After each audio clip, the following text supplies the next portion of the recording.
Hello students, welcome back to Science Online Classes. I am Jafar Pasha, your science teacher. Let us today learn about the lesson called tissue. As you know, all the living bodies, all the living organisms' body is made up of by cells. The cells are the basic structure, basic unit of living body. These group of cells which are having same structure, same function, and they are present at a particular region to form a tissue. Understood? Let me repeat once again. What is tissue? Tissue, it is a group of tissue, a group of cells. Okay, sorry, it is a group of cells.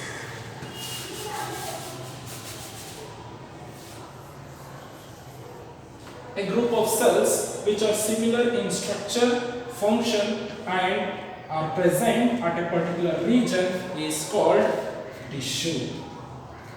The question is, are these type of tissues are present in all living organisms? Yes. The tissues are present in most of the organisms except unicellular organisms. Why unicellular? Because these unicellulars are made up of by single cell. So that's why the tissues are not present. If they are not present the tissue, it means a group of cells is needed. But these unicellular organisms are made up of by single cell. So that's why except these unicellular organisms, most of the organisms body is contains tissues. Another one question. Is these type of the same type of tissues are present in all the living organisms? The answer is no. Different organisms are having different type of tissues. Let's take an example of plants and animals.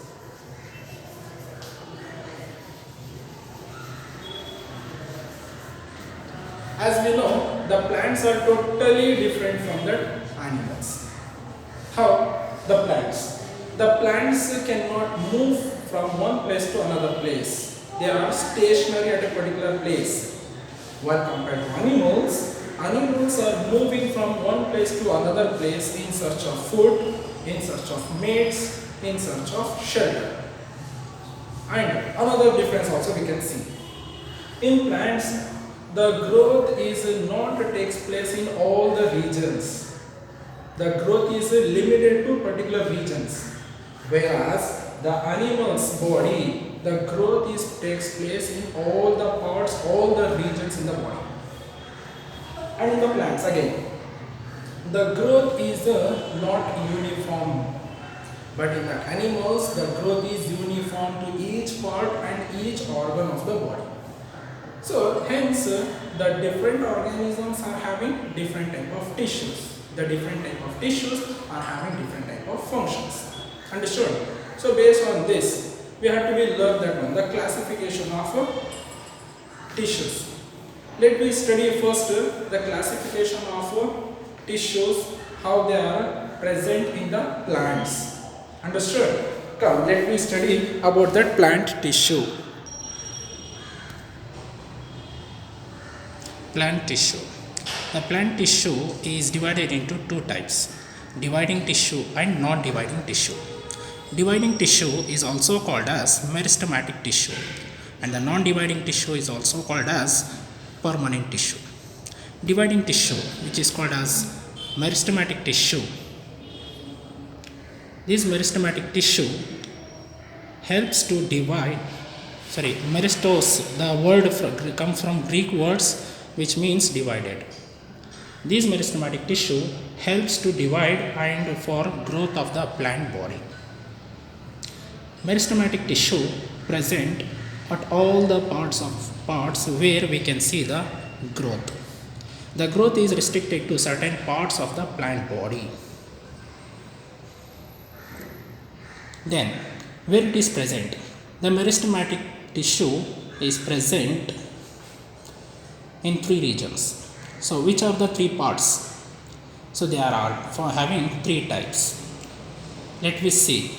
The meristematic tissue is classified into three types. First one